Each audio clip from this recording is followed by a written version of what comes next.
Hello everyone. आज की इस वीडियो में हम बात करेंगे आर्टिकल 13 ऑफ इंडियन कॉन्स्टिट्यूशन के बारे में।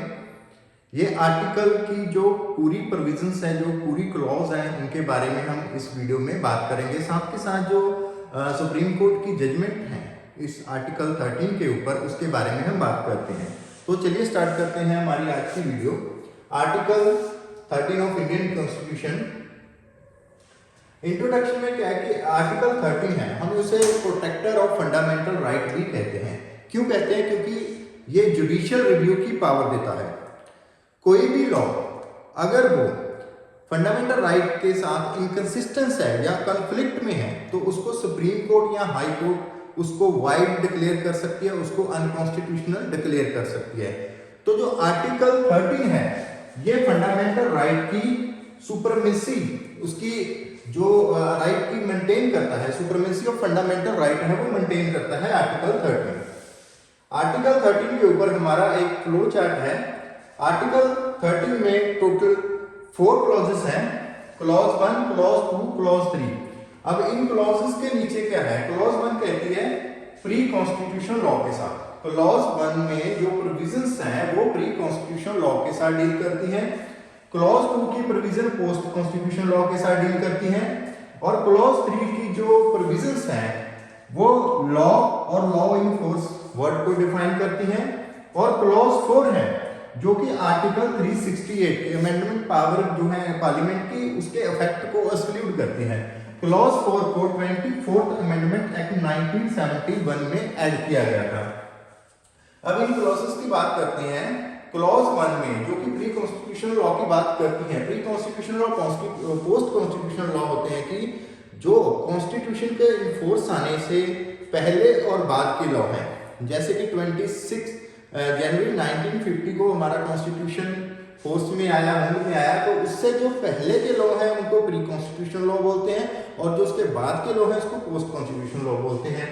तो प्री कॉन्स्टिट्यूशनल लॉ में क्लॉज 1 में डॉक्ट्रिन ऑफ एक्लिप्स की बात आती है, जो कि भिखारी नारायण वर्सेस के केस में हुआ। उसके बाद वाइडनेस की बात आती है, जो कि केशवर मेनन 1951 में हुआ।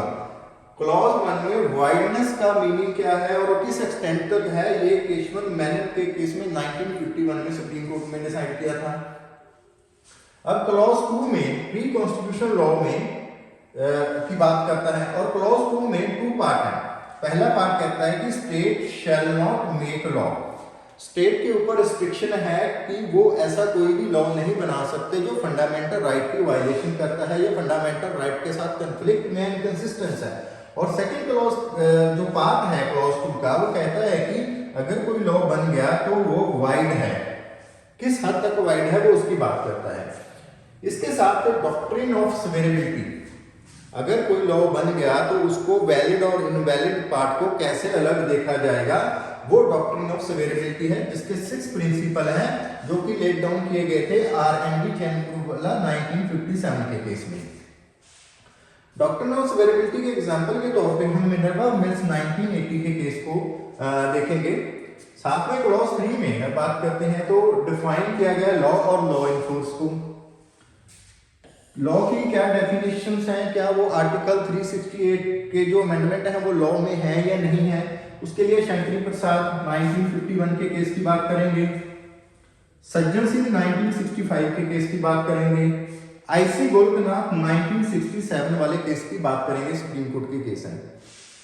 और क्लॉज 4 में हम बात करेंगे वैलिडिटी ऑफ आर्टिकल 13 क्लॉज 4 की in relation to article 368।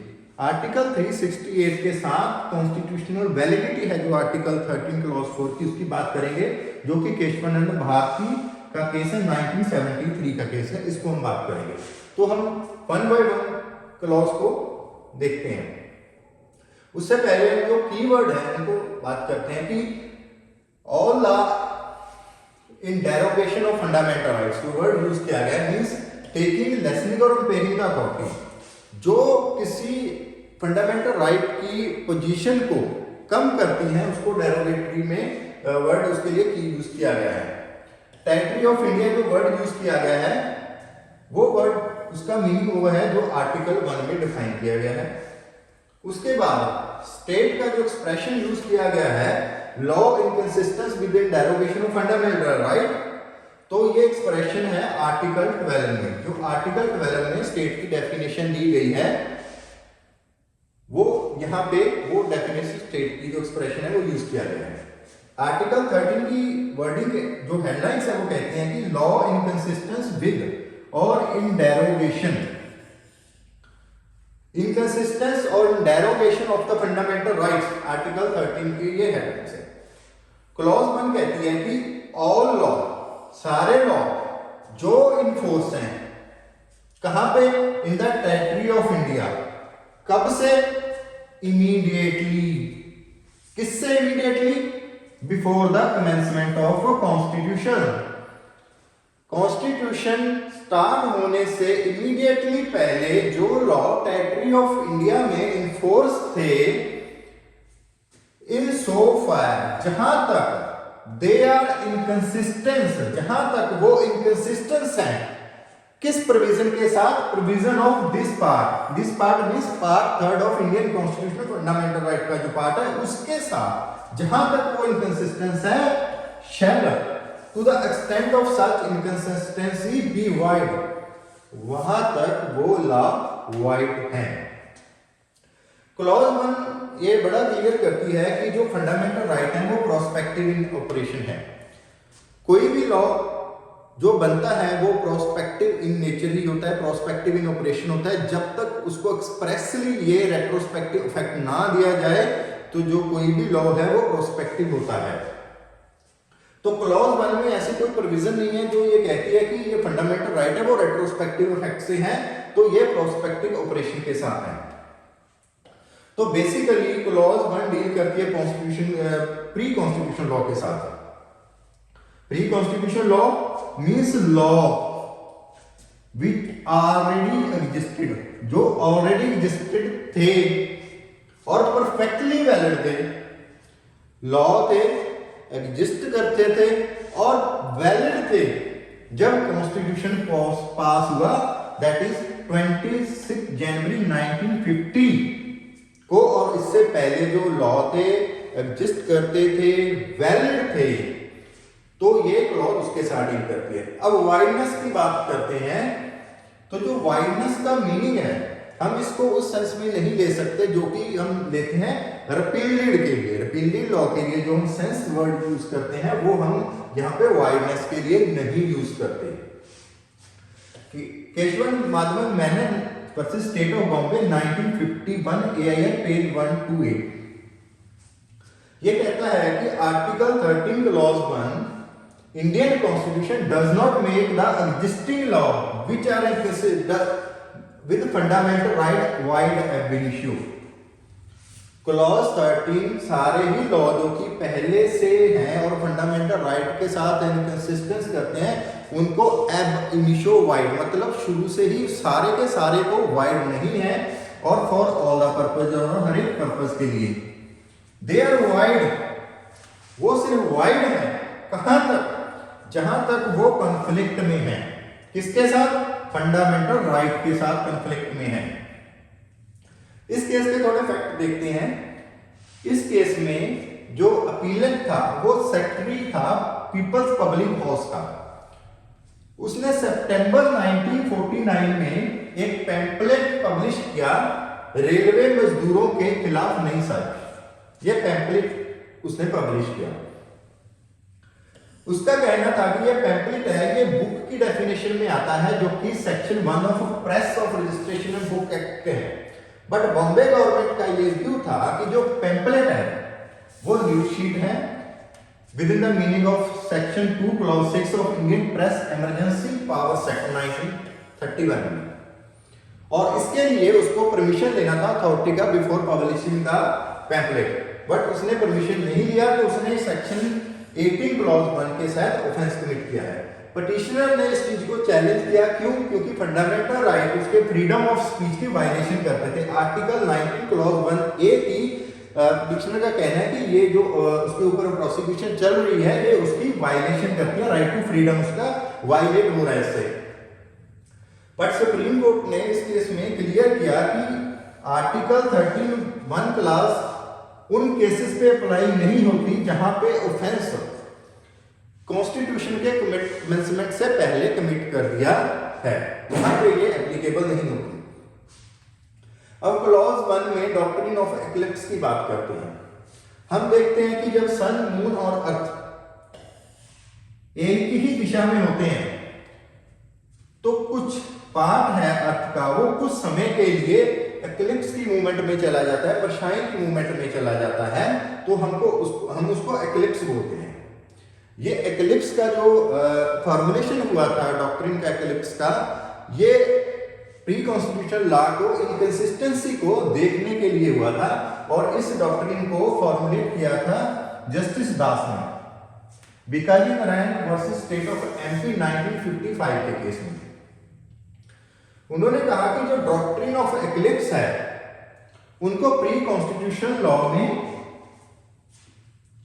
Use किया जाता है कि जब जो प्री कॉन्स्टिट्यूशनल लॉ वैलिड थे, जब वो इनेक्ट हुए, प्री कॉन्स्टिट्यूशन लॉ जब वो इनेक्ट हुए तब वो वैलिड थे, बट कुछ समय के लिए एक शैडो आई जो कि सुपरवीनिंग इवेंट, जो कि बाद के इवेंट हुए, उस वजह से एक शैडो उन लॉ के ऊपर आई जिस वजह से वो इनकंसिस्टेंस हो गए, जो इवेंट बाद में आए। और जब वो शैडो हटी तो जो प्री कॉन्स्टिट्यूशनल लॉ थे वो फ्री फ्रॉम ऑल इन्फॉर्मिटी हो जाते हैं अगर उस शैडो को हटा दिया जाता है। इस केस में CPN mirror motor vehicle amendment act 1947 act number 3 of 1948 में गवर्नमेंट को ये पावर दी गई थी कि मोटर ट्रांसपोर्ट बिजनेस के ऊपर वो मोनोपोली कर सकती है। इस प्रोविजन को चैलेंज किया गया सुप्रीम कोर्ट में कि ये आर्टिकल 19 क्लॉज 1G और 31(2) की वायलेशन करती है और ये एक डेड लॉ था और डेड लॉ को रिवाइव नहीं किया जा सकता किसी भी बाद में कोई सब्सिक्वेंट अमेंडमेंट करके उसको उस डेड लॉ को रिवाइव नहीं किया जा सकता। अब जो कॉन्स्टिट्यूशन की फर्स्ट अमेंडमेंट एक्ट 1951 में क्लॉज 6 को अमेंड किया गया, जिसमें आर्टिकल 19 की क्लॉज 6 को अमेंड किया गया, जिसमें स्टेट को पावर दी गई कि वो रीजनेबल रिस्ट्रिक्शन लगा सकती है और एग्जिस्टिंग लॉ को वैलिड किया गया। अब मोटर व्हीकल अमेंडमेंट था वो एग्जिस्टिंग था और वैलिड था जब लॉ जो कॉन्स्टिट्यूशन था वो कमेंस हुआ था। और जो फर्स्ट अमेंडमेंट आई थी, फर्स्ट कॉन्स्टिट्यूशनल अमेंडमेंट थी, वो 18 जून 1951 को आई थी। So amendment act has no operation within this period. तो ये जो सब्सिक्वेंटली अमेंडमेंट हुई, इसने जो इन्फर्मिटी थी उसको रिमूव कर दिया, तो अब ये वैलिड हो गया। अब बात करते हैं क्लॉज 2 की।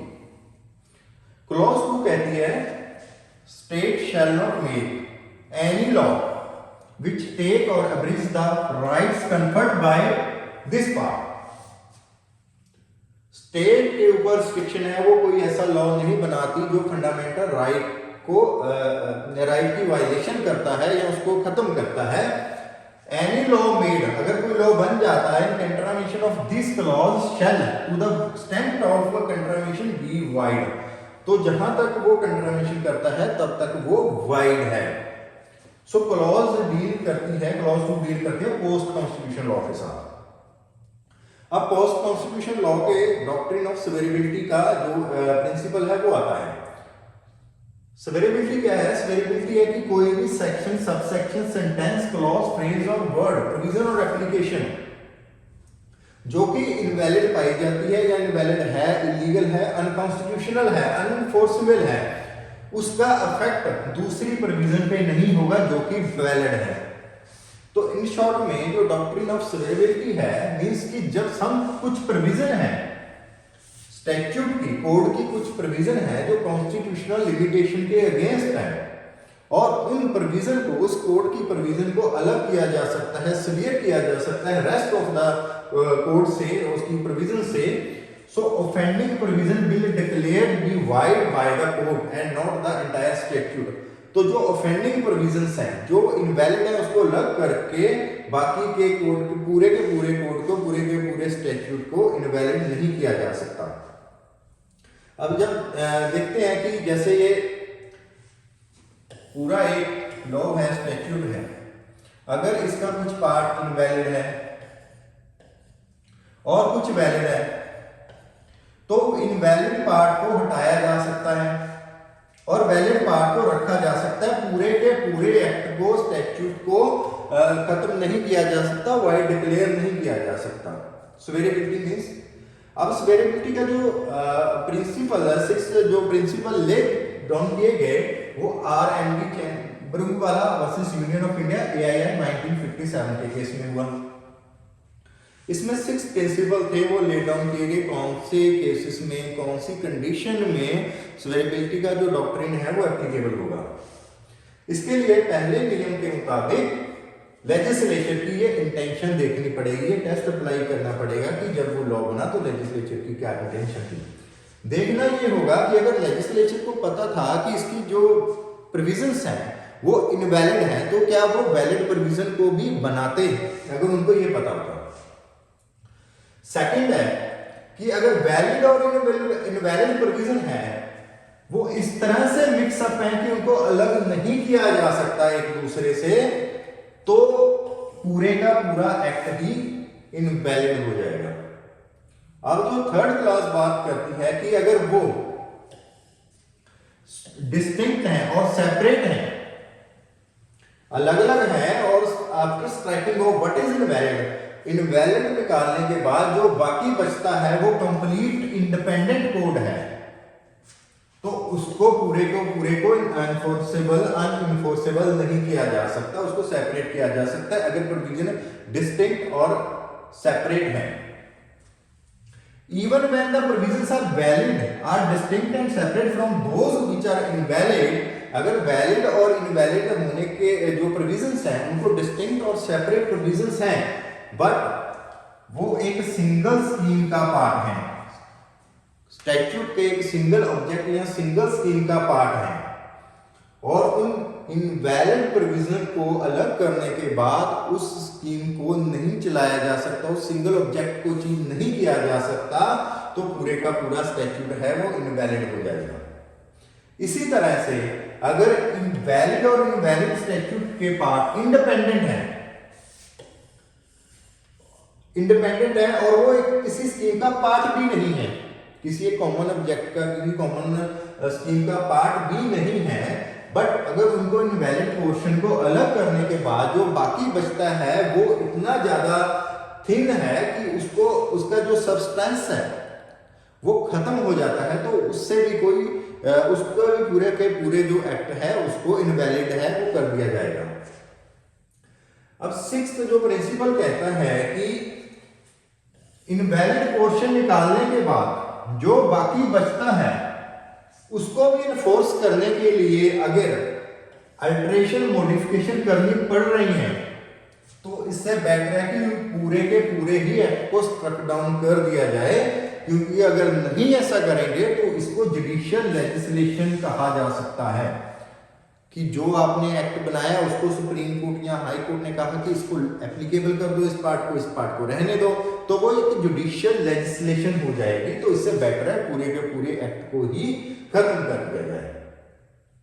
सो डॉक्ट्रिन ऑफ सवेरेबिलिटी सुप्रीम कोर्ट ने अप्लाई किया कॉन्स्टिट्यूशनल अमेंडमेंट को देखने के लिए, जिसमें जैसे कि basic structure Minerva mills versus Union of India 1980s के केस में सुप्रीम कोर्ट ने सेक्शन 4 और सेक्शन 55 को, जो कि 22nd अमेंडमेंट एक्ट 1976 में ऐड किया गया था, उसको स्वीयर कर दिया, उसको अलग कर दिया और उनको अनकॉन्स्टिट्यूशनल डिक्लेयर कर दिया, और रेस्ट ऑफ जो 22nd अमेंडमेंट एक्ट थी उसको वैलिड डिक्लेयर कर दिया। अब क्लॉज 3 की बात करते हैं। क्लॉज 3 कहती है कि in this article unless the context otherwise require law include ordinance, order, bylaw, rules, regulation, notification, custom usages having in the territory of force of India. सब कुछ इसमें क्लॉज 1 में एक ही क्लॉज में दे दिया, बट अब पॉइंट रहेगा क्या कॉन्स्टिट्यूशनल अमेंडमेंट लॉ है या नहीं है। तो वही क्लॉज बात करती है, सब क्लॉज बी कहती है कि लॉ इन फोर्स, जो लॉ लेजिस्लेचर द्वारा पास किए गए या लेजिस्लेचर द्वारा बनाए गए या उसकी कोई और कॉम्पिटेंट अथॉरिटी द्वारा बनाए गए जो कि टेरिटरी ऑफ इंडिया में थे और नॉन रिपीटेड थे, उनको लॉ इन फोर्स की डेफिनेशन में दिया जाएगा। अब ए के मुताबिक वो लॉ है, कॉन्स्टिट्यूशनल अमेंडमेंट लॉ है या नहीं है, वो शंकरी प्रसाद दियो versus Union of India state of Bihar 1951 के केस में सुप्रीम कोर्ट ने कहा वर्ड लॉ है जो आर्टिकल 13 क्लॉज 2 में, ये ऑर्डिनरी लॉ के लिए है, कॉन्स्टिट्यूशनल लॉ के लिए नहीं है, thereby limiting the extent of a law under article 13 clause 2। तो इसलिए आर्टिकल 13 क्लॉज 2 के साथ इसका जो एक्सटेंट है वो लिमिटेड है। ये सिर्फ लॉ की डेफिनेशन ऑर्डिनरी लॉ के लिए है, कॉन्स्टिट्यूशनल लॉ के लिए नहीं है। ऑर्डिनरी लॉ और कॉन्स्टिट्यूशनल लॉ में क्लियर डिमार्केशन है। ऑर्डिनरी लॉ जो कि लेजिस्लेशन ने अपनी लेजिस्लेटिव पावर यूज करके बनाया है उसको ऑर्डिनरी लॉ कहते हैं, और जो कॉन्स्टिट्यूशनल लॉ है उसको कॉन्स्टिट्यूएंट पावर है जो उसको यूज करके बनाया तो उसको कॉन्स्टिट्यूशनल लॉ कहते हैं। सो कॉन्स्टिट्यूशनल अमेंडमेंट जो आर्टिकल 368 की है वो लॉ नहीं है with in the meaning of article 13। तो शंकर प्रसाद के केस में ये हेल्प किया। उसके बाद Sajjan Singh versus state of Rajasthan 1965 के केस ने शंकर प्रसाद के केस को अफर्म किया, और जो वर्ड लॉ है कहा कि जो वर्ड लॉ है आर्टिकल 13 क्लॉज 2 में वो कॉन्स्टिट्यूशनल अमेंडमेंट जो पार्लियामेंट के द्वारा की गई है वो इसमें नहीं आती। इसके बाद IC Golaknath versus state of Punjab 1967 की जो जजमेंट आई, इसने दोनों ही जजमेंट को रिवर्स किया, सज्जन सिंह के केस में और शंकरी प्रसाद के केस को रिवर्स किया। इसने कहा कि अमेंडमेंट है वो लॉ है। आर्टिकल जो 13 में लॉ की डेफिनेशन दी है उसमें कॉन्स्टिट्यूशनल अमेंडमेंट को लॉ कहा जाएगा। और इस डिसीजन के बाद सुप्रीम को पावर नहीं है पार्लियामेंट के पास कि वो पार्ट 3 ऑफ कॉन्स्टिट्यूशन को अमेंड कर सके और फंडामेंटल राइट की वायलेशन कर सके इस डिसीजन के बाद। तो इस डिसीजन को ओवरराइड करने के लिए 5 नवंबर 1971 को कॉन्स्टिट्यूशन 24th अमेंडमेंट एक्ट था वो अप्रूव हुआ। पर्पज इसका था कि ओवररूल करना है आईसी गोलकनाथ की जजमेंट को, जिसने फंडामेंटल राइट के जो पार्लियामेंट की पावर थी उसको रिस्ट्रिक्ट कर दिया था। तो इस अमेंडमेंट में ऐड किया गया क्लॉज 4 आर्टिकल 13 में, और आर्टिकल 368 में क्लॉज 3 है उसको इंसर्ट किया गया। जो क्लॉज 4 है आर्टिकल 13 की, वो कहती है कि nothing in this article shall apply to the amendment of this constitution made under article 368। और 368 में जो क्लॉज 3 ऐड किया गया, nothing in article 13 shall apply to any amendment made under this article. तो इस अमेंडमेंट ने आर्टिकल 13 और article 368 को बिल्कुल अलग अलग कर दिया कि इनका एक दूसरे के ऊपर कोई इफेक्ट नहीं है।